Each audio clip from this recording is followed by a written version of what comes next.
สวัสดีค่ะขอต้อนรับเข้าสู่ช่องย่าอาชีกกอกนะคะวันนี้เราก็มาที่นาลุงเต่าเหมือนเดิมนะคะ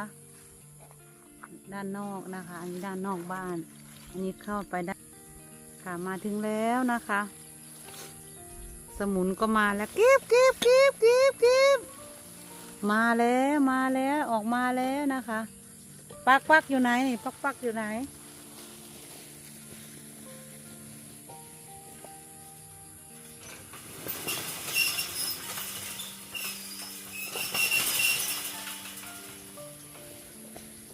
กับรถไฟฟ้าสีแดงนะคะสีนั่น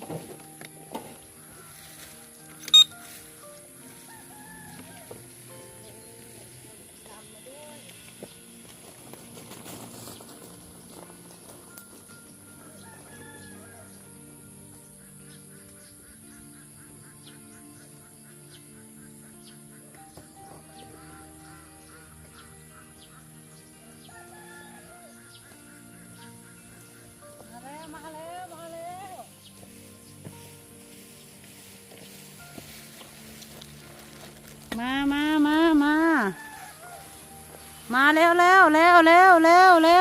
มากินข้าวกัน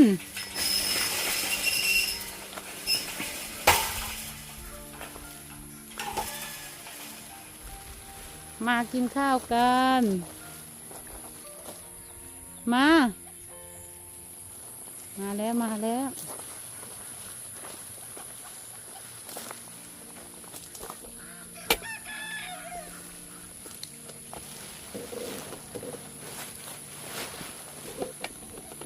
ไ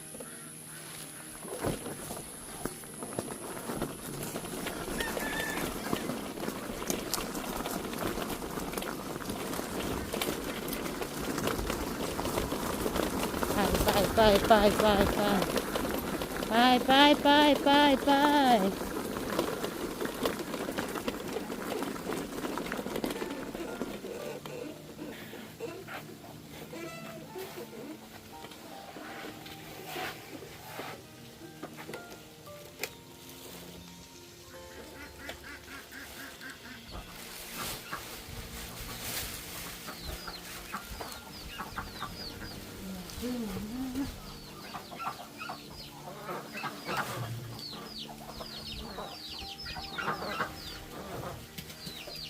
ปกินนู่นไปกินพุ่นไป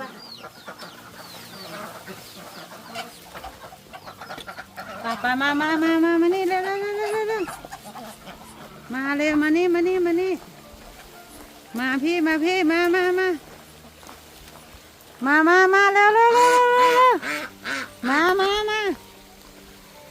าเร็วมาเลย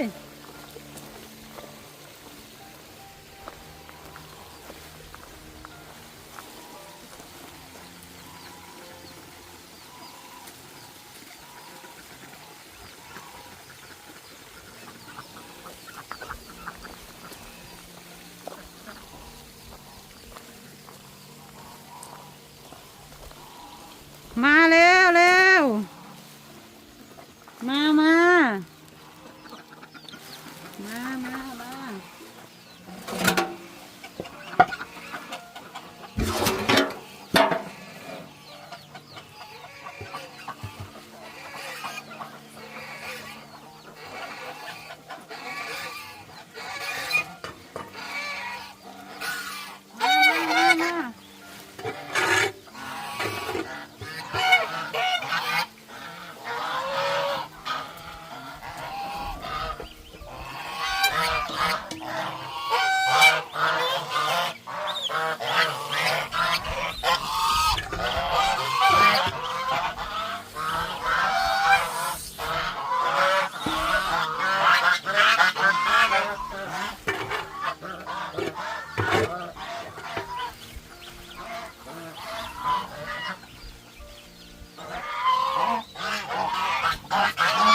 ไปกินมาเร็วเร็วเร็วเร็วเร็วเร็วเร็วเร็วจะให้กินเร็วเร็วเร็วเร็วเร็วเร็วมาจับปลามา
มีน้ำพุแล้ว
นตกพรำพรำ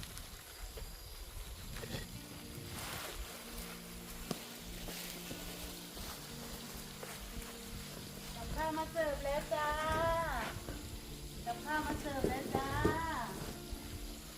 เอาอาหารมาด้วย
หนูกิน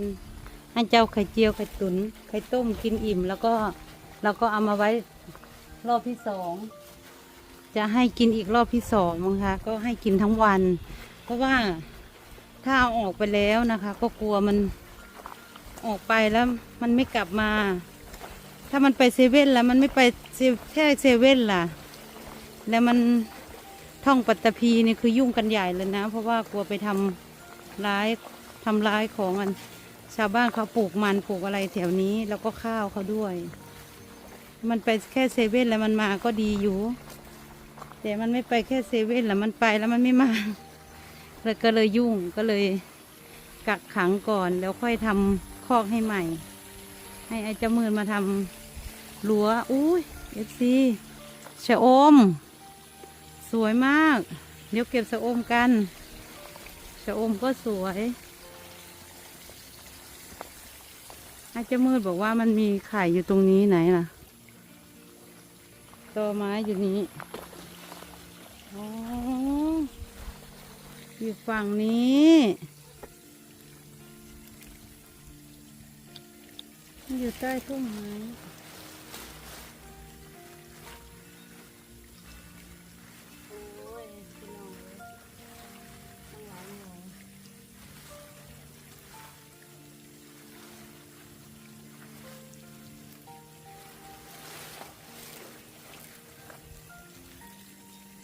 เดี๋ยวทำความสะอาด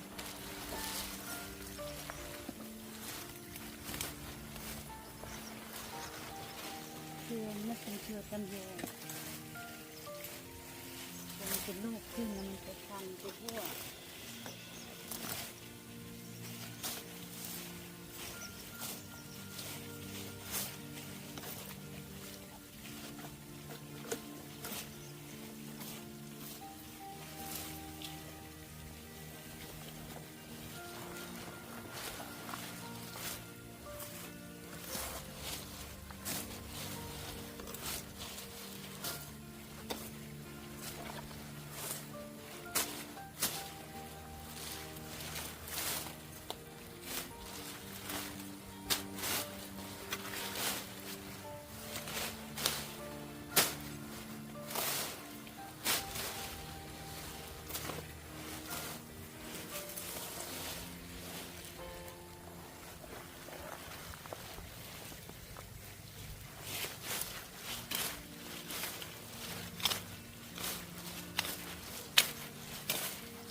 นู่นห่านอิ่มแล้วก็ไปนู่นแล้วกินอิ่มแล้วก็ไปเล่นกลางน้ำเป็ดแล้วก็ห่านก็อยู่ฝั่งนี้นี่คืออิ่มแล้วนะคะอิ่มแล้วก็ไปแล้วเล่นน้ำนี่เราก็จะเก็บยอดชะอมไปที่นา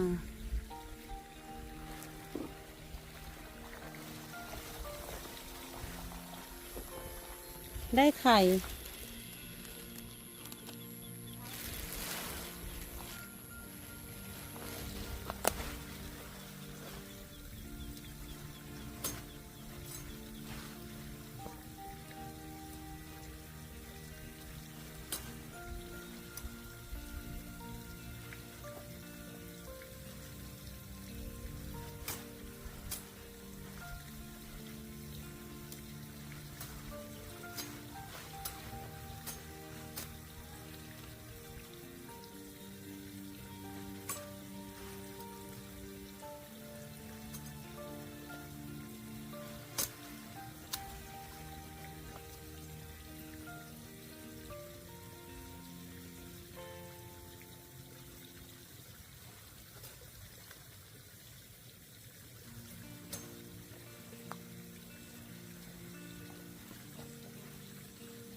อดงามมากค่ะชะอมแล้วตัดเราไปสอยลงให้มันแตกยอดใหม่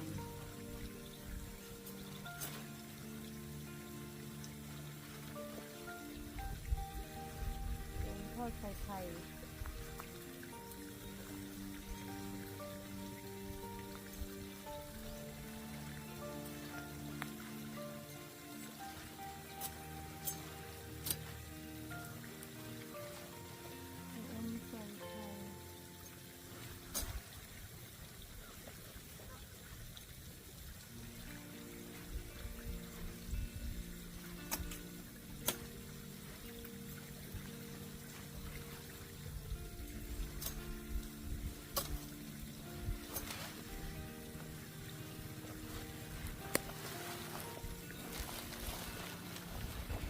แล้วก็มีไข่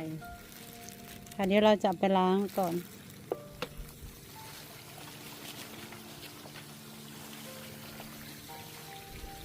เดี๋ยวเราเข้าไปดูฝรั่ง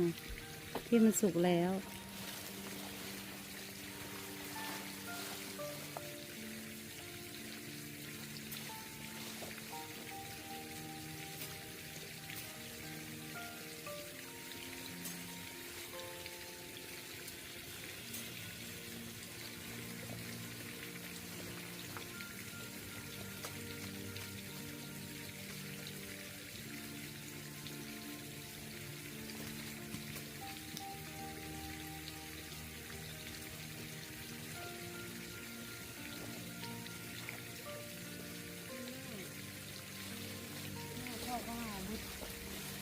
ฟันไฟมันขึ้น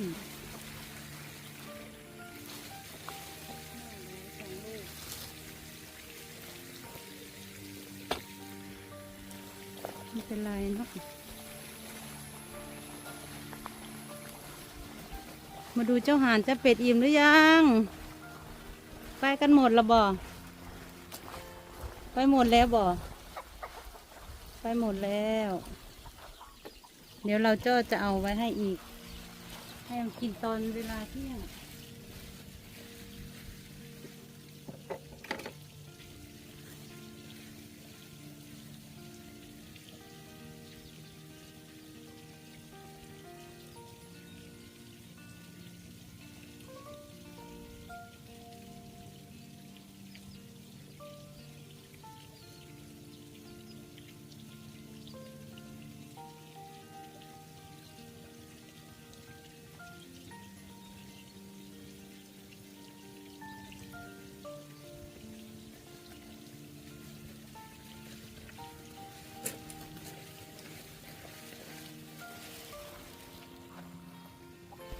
กินเร็วกินเร็วเร็ว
นี้ก็ประมาณนี้นะคะกดเป็นกำลังใจอยู่กับย่า5 นาทีขึ้นด้วยนะคะขอบคุณค่ะ